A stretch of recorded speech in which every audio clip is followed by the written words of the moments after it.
Alamo Wall, home of the Bulldogs. A lot of sporting events went on in this place right here. Look inside. Remember that? Yeah. Stadium still looks good. Used for the junior high now. As you see Coach Cawley talking to the young men in the 7th grade and the 8th grade. They've got a big time game coming up this week. They're going to be playing West Orange Stark in the big house. Yeah, we all started here. If you're a Bulldog, you know that you started right here on this field. So we want to take a look and we want to take a listen. So as we move forward, we want you to look at these young men and just listen to what Coach Collie is telling them. Double team somebody, just run off the ball, do something. All right, you get the ball. Yes, sir. This ball's right. You lead blocking, all right? So you open up.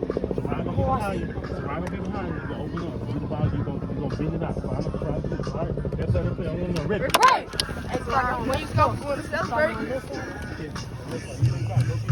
Come on, behind. Get behind. Get behind. Back up, Ron. Back up, Ron. Right. Rico.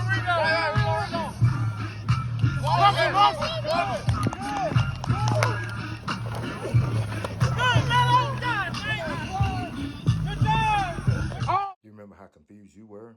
Just couldn't seem to get it right. Yeah, it brings back memories, doesn't it? You don't know what the snap count is. You don't know whether you're going to get the ball. You're running into people. Offensive line work, defensive line work, critical in any football game on any level. These young men, pretty good sized kids. Some of them are just as big as some of the varsity kids. We see Coach Collie working with the guys and the other coaching staff to make sure that they're ready for their big showdown coming up next Tuesday against the West Orange Stark Mustangs. These young men on the offensive line have been doing a lot of conditioning too. That's going to play a big time role in the first game. Proper splits definitely plays the key for the offensive line. After a hard day's work, Coach Reese Duran talks to the 7th graders about what's going to happen coming up. And all of the hard work leads to a showdown here in the big house, JHS Stadium. Yeah, hey, I hope everybody out there like that. Yeah, hey, I tell you what, it was great to go over to the old stadium. I'm actually able to go over there every day and watch the junior high practice, and just to be able to walk around that old legendary stadium, it brings back memories. I know that the bleachers are changed since when I was playing football. There were wooden bleachers, but over the years they changed to the metal bleachers. But the place still looks good, so the upkeep is it's pretty good. Our young men, the 7th grade and 8th graders, are fortunate to have somewhere a legendary place like that to practice, including the Pee Wee program. So they have a great place to be able to practice. But I'm here to tell you, just sitting there thinking about some of those legendary games that went on. I don't know exactly which one I would consider the best. I know that I was actually able to play in one. The Jasper Bulldogs, we beat the Port Arthur Lincoln Bumblebees. They came down from 5A football and came down to 4A, and they were replacing old Heber Panthers. And the Jasper Bulldogs never could get past the Heber Panthers and make it to the playoffs, because back in the day they only took one team. If you remember, if you're old enough to remember, they took one team to the playoffs. So we won that game 3-0. It was exciting. And it propelled us to the playoffs. And we actually went on what I consider back in the day a great playoff run. And just sitting there thinking about all the fans that used to be there. And if you remember, that fence that was lined up around the stadium, man, it would be people like everywhere. It would be people everywhere. And looking on the east end of the stadium, where the concession stand was. Now they moved the concession stand down to the west end as the years passed, but it used to be on the east end. And if you look to the left of that, you will see the big tunnel right there, the brick tunnel against the wall, the Alamo wall, where the band would come in and playing. And man, if you were a player and you were out there warming up and that band came in, man, it just lit a fire under you. And the amount of people that cheered for you and supported you, and you knew that everybody, the players, the coaches, the fans, everybody has for one common goal: to have a good Friday night after a long, hard week of work, and to finally see the Jasper Bulldogs break through. Also, I remember I was in the 7th grade, and Coach Gene Wakowiak. We all remember Coach Gene Wakowiak. He's in the Hall of Fame, Texas High School Coach in the Hall of Fame. One of the greatest high school coaches ever. He saw something in me and allowed me to be on the sideline when the Jasper Bulldogs took on those Heber Panthers, and the game went down in a 10-10 tie. And I think we lost the game due to penetrations because they had to have a winner because somebody had to go to the playoffs.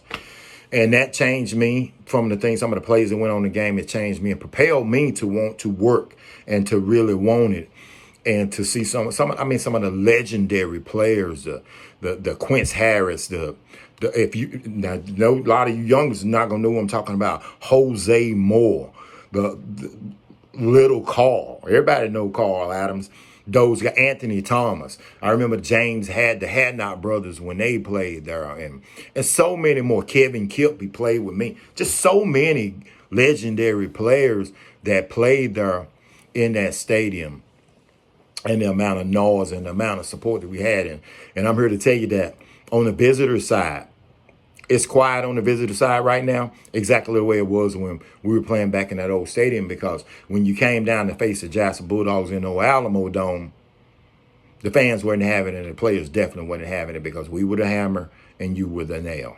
So that's something that I kind of laughed to myself when I was sitting there about how quiet it used to be on the other side. So the 7th grade and 8th grade, as I said earlier, they practiced there, and they're getting ready for a big time game against what, if you're in the 7th, 8th grade, it's a big time game. They're playing the West Orange Stark Mustangs. So anytime the Jasper Bulldogs, whether it's Pee Wee football, JV, freshman, high school, it's a big time game. So they've got that coming up Tuesday, and the kids are really excited. I know yesterday for me it was what I considered the first day of real practice because the coaches ran them pretty good to get them in shape. After that scrimmage in Neyland, we had a couple of people that got a little bit kind of winded, but I'm pretty sure that last night when those young men got home, they ain't turned no PlayStation on. They probably got right in the bed and went to sleep. And now mentioning the coaches, tomorrow we're going to go over and we're going to get to meet those coaches. Coach Cawley and Coach Goff and Coach LaPointe and Coach Durant, and like I said, I don't want to leave any of them out because there's quite a few of them, and they're doing a great job. So we're gonna go and we're gonna sit down and talk to the coaches and let them tell you who they are and what they believe in. And I can tell you what they believe in. They believe in hard work and discipline. And the one thing that stands out every practice I go to, they're stressing to these young men. Number one, it's about getting your grades out. Number two, it's about being respectful. And number three, it's about hard work. You don't know how many times that I've heard them tell the kids it's not supposed to be easy, and they're 100% right. Football is not supposed to be easy. So they're doing a good job with them. Now let's talk about some of the players. They're doing good. The 8th grade linemen, we've got some 8th grade linemen that are big. They're not as tall as old Dean that's on varsity and the tight end that Armstrong we got, but I'm here to tell you, the 7th and 8th grade team, when they get to high school, as the kids say, it's on and popping, it's going to be on and popping. And they've got some 7th graders, and I'm definitely going to tell you about my kid, Alex Halford. He kind of sprained his wrist, but he's wanting to be out there. The coaches are monitoring, hey, man, you're going to get out there and you got old Cam, come in, Cam Malone. He's out there. And those kids right there, when you put those kids together from the 7th grade, 8th grade team, and you put them out there, when they get to high school, yeah, the dogs are going to be ready. The dogs are going to be ready. They're definitely going to be ready to play some football, and they're going to be ready to play Tuesday too.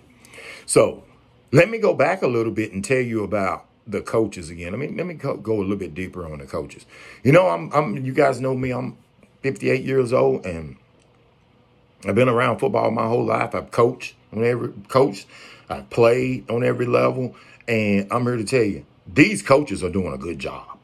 They're doing a good job with the way the rules are right now. They're doing a good job.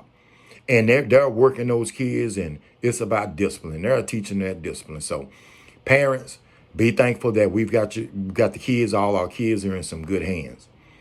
And parents, let's keep one thing in mind now. You can't win the Super Bowl in the 7th grade. Can't win the Super Bowl in the 8th grade. Can't win it in the 9th grade. You can't. Okay, you're not going to be Tom Brady or Jerry Rice or Patrick Mahomes or whoever you want, Dak Prescott, CeeDee. You're not going to be there in the 7th grade. So, for instance, the reason I'm saying that is for instance, your game starts Tuesday and your kid doesn't get out there as much as you want him to get out there. That's understandable. That's understandable because I feel the same way. But I know enough to know that doesn't really matter right now because they're just starting out. If your kid isn't a starter, it's going to give them something to work for. Remember, you're not giving anything for free. And the kids who are starting, you be fortunate because you're going to have to put in work because those kids who don't get to start and don't get to play as much, if they stick with it, they're going to be chasing after you. And I can promise you by week 5, they're going to be knocking on your door. So parents, let's just stay encourage the kids, encourage the coaches because they're doing a good job. And things aren't like they used to be. You don't see kids playing football in the yard right now. Kids are not playing football right there like that right now. So they're just learning. I'm here to tell you they're just learning.